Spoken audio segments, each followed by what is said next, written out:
On August 4th, Patrick Stewart made the surprise announcement that he will reprise his signature role as the iconic Jean Luc Picard in a new Star Trek series.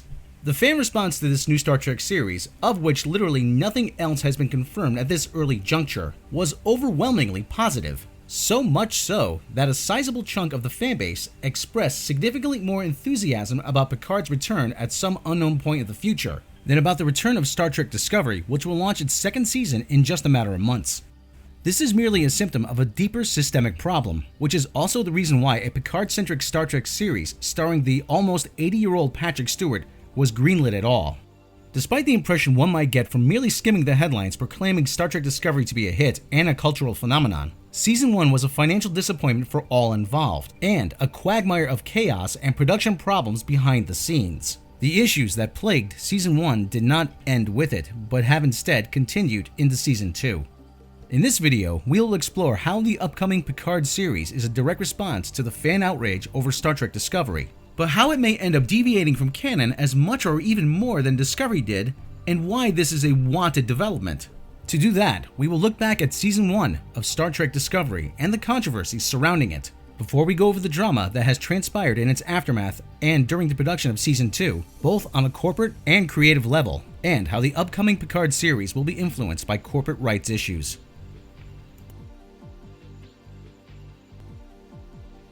The man ultimately responsible for Star Trek Discovery is CBS head honcho Leslie Moonves. This might at first seem weird, as Moonves has a well-known disdain for sci-fi in general, and according to some, he literally did not know the difference between Star Trek and Star Wars. The decision to cancel Star Trek Enterprise towards the end of its fourth season, just as it had found its footing, was made by him. In the decade that followed the cancellation of Enterprise, CBS was approached by a number of showrunners about reviving Star Trek. This included Family Guy creator Seth MacFarlane, who would go on to create the hit series The Orville for Fox. All of them, however, were rejected. Under Moonves, CBS, the ultimate Star Trek rights owner, had no interest in pursuing Star Trek, and issued an alternate license for Paramount, under which they made the Kelvin timeline movies. But as the surrounding marketplace changed in the direction of digital streaming, as we've covered here before on Midnight's Edge, CBS launched their own streaming service, CBS All Access, in the spring of 2015. In order to compete with all the other streaming services, it needed exclusive content. To Moonves, Star Trek now appeared to be a suitable property to exploit as the means to an end of promoting CBS All Access. Next Generation era alumni and Star Trek superfan Bryan Fuller was appointed showrunner of the CBS All Access exclusive Star Trek series. Fuller even came up with the initial concept for Star Trek Discovery, although his initial vision was very different from what would ultimately end up on screen.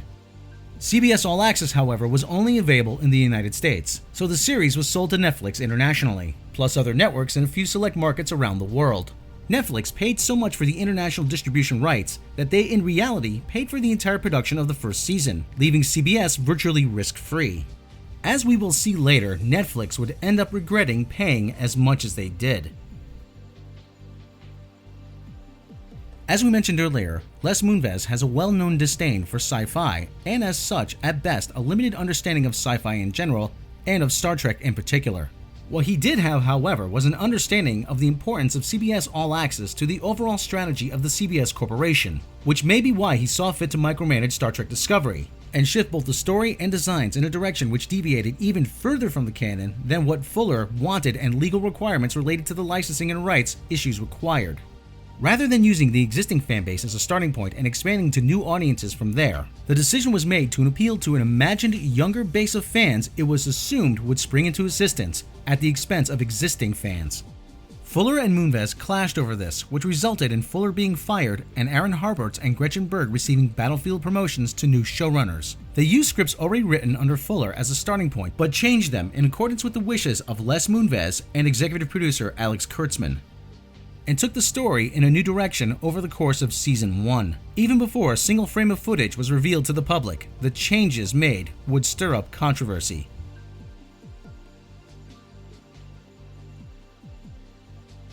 The reason why the Star Trek brand has traditionally been so profitable is not just the residuals from the movies and TV series, but from the cotton mill industry of licensed merchandise, most notably toys, which surround the brand. However, the large quantities of unsold toys based on the Kelvin timeline movies taught licensees the lesson that if it isn't prime, it doesn't sell. When licensees were shown the new designs of both uniforms, ships, and alien species, their feedback was that fans were going to riot and they couldn't sell any of this stuff. Outside of mugs, t-shirts, and comics, Discovery was the first new Star Trek series in modern history to be released without the support of toys in the stores, or to even have ship models on shelves. Only towards the very end of Season 1, when the critical time window had long since passed, would ship models become available. These would be done by companies who 3D print low volume on demand and are able to sell these online on a small order basis and are not being stocked in conventional stores.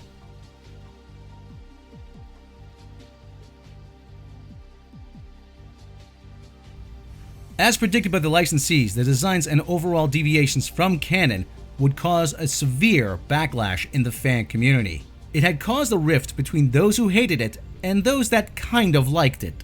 In some sense, Star Trek Discovery was to Star Trek fans what Star Wars The Last Jedi would become later to Star Wars fans. The representatives of Star Trek Discovery and the cotton industry of supportive media surrounding them also responded to the critical fans in the exact same way that would later be done to the fans of Star Wars and already had been done to fans of Ghostbusters. Attack them.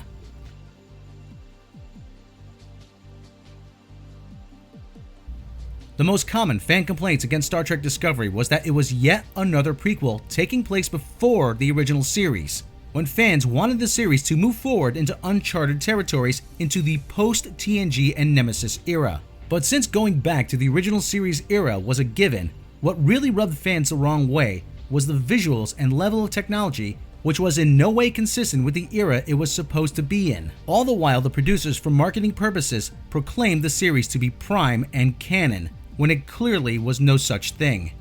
On top of that, Klingons were mutated into unrecognizable beasts. Vulcans were given Jedi projection superpowers they never had before. Discovery was riding the multiverse on a magic mushroom trip designed by the real-life scientist Paul Stamets. And Spock suddenly had an adopted human half-sister we had never heard about before. In addition to these major breaks from canon which had fans up in arms, many pointed out that Spock's aforementioned half-sister was a Mary Sue worse than Rey of Star Wars fame, and some even pointed out that all the heterosexual white males were either downright evil or otherwise suffered from a bad case of, quote, toxic masculinity.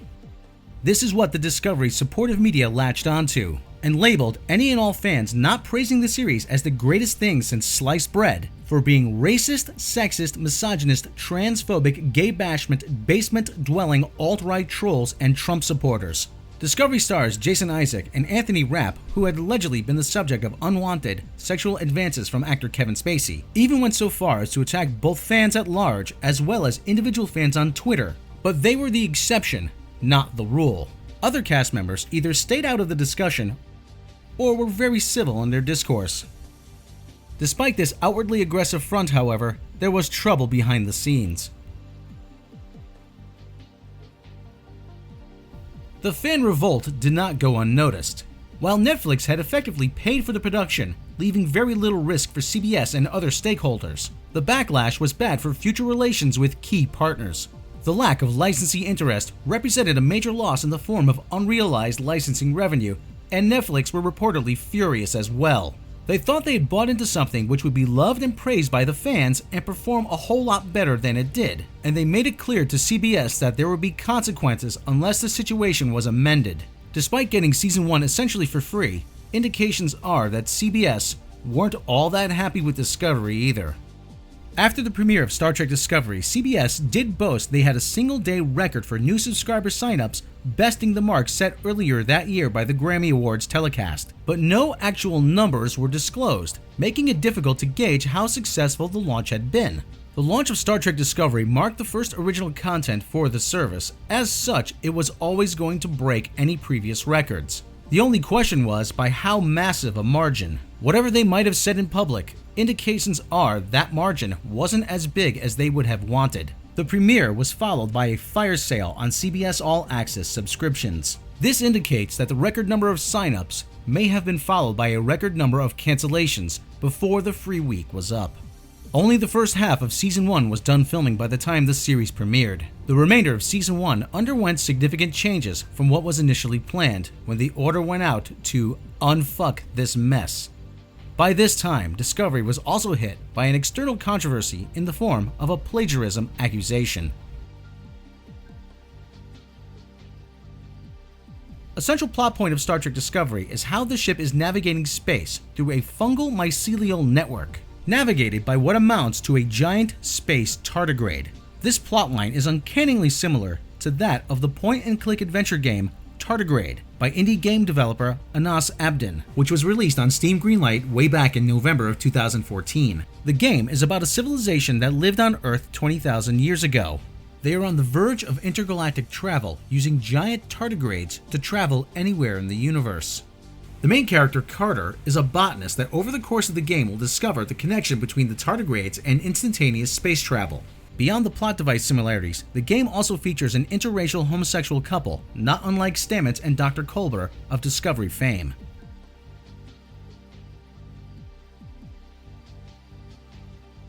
All of the issues and controversies we've covered so far translated into a difficult working environment filled with conflicts and finger-pointing. Akiva Goldsman, one of the more prolific writers on Season 1, was rumored to be out the door even before the first episode had aired. This was denied at the time, but as The Hollywood Reporter confirmed, Goldsman would not return for Season 2. On a more positive note, at least from the producer's point of view, there will be toys in stores in time for Season 2, at least on paper. In early 2018, McFarlane Toys entered a licensing agreement which will see them producing toys for adult collectors based on all eras and all incarnations of Star Trek, including Discovery. That at least was the plan. In late May, a replica of the Star Trek Discovery phaser was canceled by McFarlane. Tom McFarlane himself stated that, "Sometimes what happens is you get to these weird circular conversations where the studios want you to put out something that the retailers don't want and vice versa. So you have to start doing this dance. Usually we can figure it out, but we're just trying to make sure that everybody is sort of in agreement as to what should be and shouldn't be out there." This is another way of saying that the studio wanted him to put out a product there was no market for. A few weeks later, McFarlane released an official statement saying that the cancellation was due to federal, state, and local regulations around replica toy weapon sales. This did not prevent rumors that this was just a cover story and that more cancellations in the announced toy line would follow. If accurate, that is unfortunate for the stakeholders behind Star Trek Discovery, as they would have no doubt appreciated the extra revenue because their Star Trek-related expenses were rising dramatically. The first season was, for all intents and purposes, paid for by Netflix, so regardless of how it performed, greenlighting Season 2 was an easy decision. But Netflix weren't interested in anywhere near as much for Season 2 as for Season 1, which did not work out as well for them as they had hoped. We do not know the details of how much money changed hands, as that information has not been made public. But according to rumors, CBS had to give Netflix considerable concessions in order to prevent them from withdrawing from negotiations. CBS now has to foot a significantly larger portion of the production cost themselves, meaning money suddenly became an issue for CBS, and that was felt by the showrunners.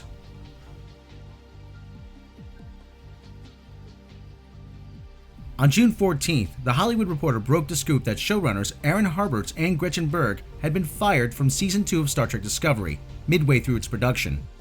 According to the publication, they were fired in part for being abusive to the writing staff, but much more importantly for going way over budget on the first few episodes, meaning later episodes will have to be scaled back to compensate. From episode 6 onwards, Alex Kurtzman would take over as showrunner. Alongside Les Moonves, Alex Kurtzman was one of the key driving forces in turning Season 1 of Star Trek Discovery into what it became. Prior to Star Trek Discovery, Kurtzman wrote and directed The Mummy, which was intended to but ultimately failed to kickstart Universal's Dark Universe. Kurtzman also wrote the first 2 Kelvin Timeline Star Trek movies alongside then-writing partner Robert Orci. Of the two, Orci was the Star Trek fan. So far, Kurtzman has shown a greater knack for subverting Star Trek than honoring its legacy. But Kurtzman has been tasked with more than just showrunning the final few episodes of Discovery's second season.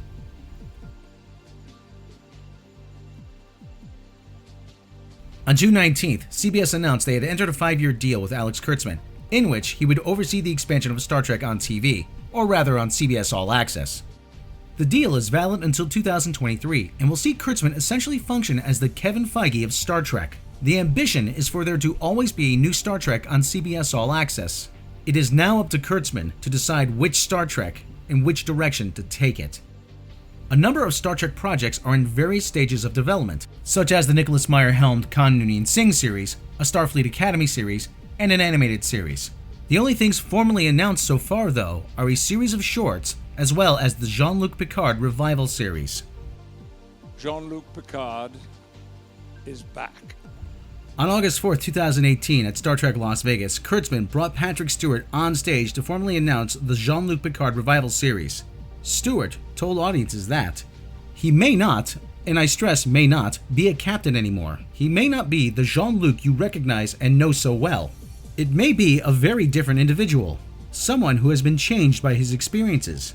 20 years will have passed, which is more or less exactly the time between the very last movie, Nemesis, and today. Stewart further made it clear that there was still no showrunner, no scripts had been written, most things were in fact still up in the air, but there was an intention to make something special. The day after the announcement, CBS Television Studios president David Staff told Deadline Hollywood that the Picard series was a standalone series, one of several planned, and that it would not be connected with Star Trek Discovery. No further official details have been given, but rumors have surfaced about which direction the series might take.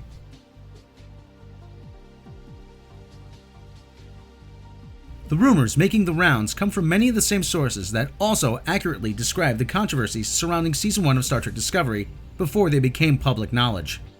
While much is still uncertain about the Picard series, and things may be subject to change, the plan right now is for this incarnation of Picard, as well as the universe he inhabits, to be unlike anything seen on Star Trek before.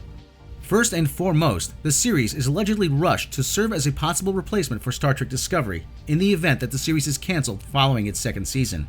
Remember, Netflix effectively paid for one season, so regardless of how it performed, it was a free lunch for CBS. Season 2, by contrast, is a very expensive undertaking. If it doesn't deliver, renewing it for Season 3 will be a very hard sell, particularly if its main champion Les Moonves is no longer in a position to advocate it by then, which he very well might not be, as we shall see later. Returning to the next generation well to win back fans lost with Star Trek Discovery seems like a much more tempting proposition, and that is indeed why they are bringing the almost 80-year-old Patrick Stewart to headline a new series. You could be forgiven for thinking that this series would take place in the prime Star Trek universe, 20 years after Nemesis and a decade after a supernova destroyed the Romulan homeworld, before itself was destroyed by Spock, who turned it into a black hole using red matter and flung himself out of the prime timeline into the Kelvin timeline in the process. Continuing in the prime timeline, where Vulcan exists, Romulus doesn't, and Spock, as far as history knows, died saving the galaxy would have been a natural course of action, but it is not the one which is currently planned. Instead of revisiting the prime timeline, or even dropping on the future Kelvin timeline Picard, the current plan is to merge the timelines into a new one where Vulcan disappeared like it did in the Kelvin timeline, where Romulus disappeared like it did in the prime timeline, but where none of the prime timeline series played out exactly like we know them. The purpose of doing so is to wipe out the prime timeline once and for all, never to revisit it again, or even pay lip service to it.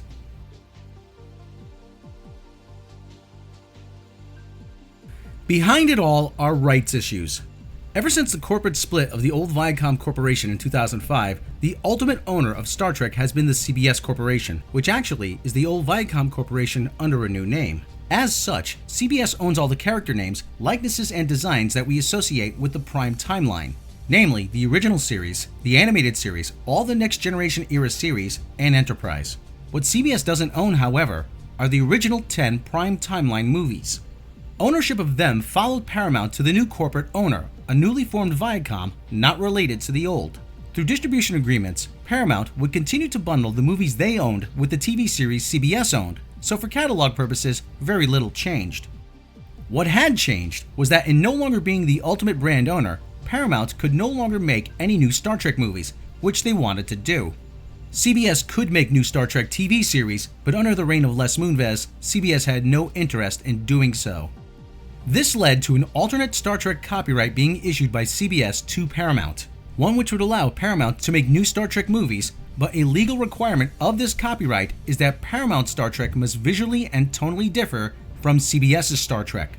The Kelvin timeline looking so different from the prime timeline isn't just a creative choice, but a legal requirement. Like all other licensing agreements, this alternate Star Trek copyright must be used or it will be forfeit. In the year and a half directly following the underperformance of Star Trek Beyond, it looked as if there would be no Star Trek 4. That has recently changed, but in the time frame where it looked as if there would be no fourth movie to extend Paramount's alternative license, Paramount and their subcontractor Bad Robot were able to reach a deal with CBS, which would see Star Trek Discovery be made under Paramount's alternate license. This is why Alex Kurtzman, a veteran of Paramount's Transformers movies, and one of the main architects that shaped the Kelvin timeline under Paramount's alternate license, was placed in a position of power over Star Trek Discovery since day one, and now serves as the Kevin Feige of Star Trek, all of which will be made under Paramount's alternate copyright, not the original one owned by CBS. This has some major repercussions for both canon and the future of Star Trek.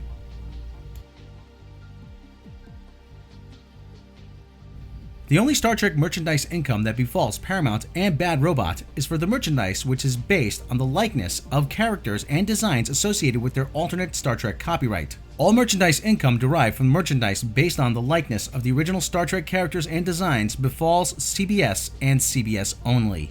This gives Paramount and Bad Robot motivation to completely replace the original Star Trek with their version of Star Trek, meaning they will profit from merchandise based on it instead of just CBS, which would have been the case if Star Trek Discovery had lined up with canon. This is allegedly why Kurtzman and other producers insist that Discovery is Prime and will eventually line up with canon. Rumor has it that one of the goals of Star Trek Discovery is to merge the Prime timeline with a new one that Paramount has a stake in, and thereby entitle them to a cut in all Star Trek merchandise based on the new Star Trek, which will replace the old canon. The Picard series is as of now rumored to take place in this new transdimensional Prime timeline. But it doesn't have to play out this way.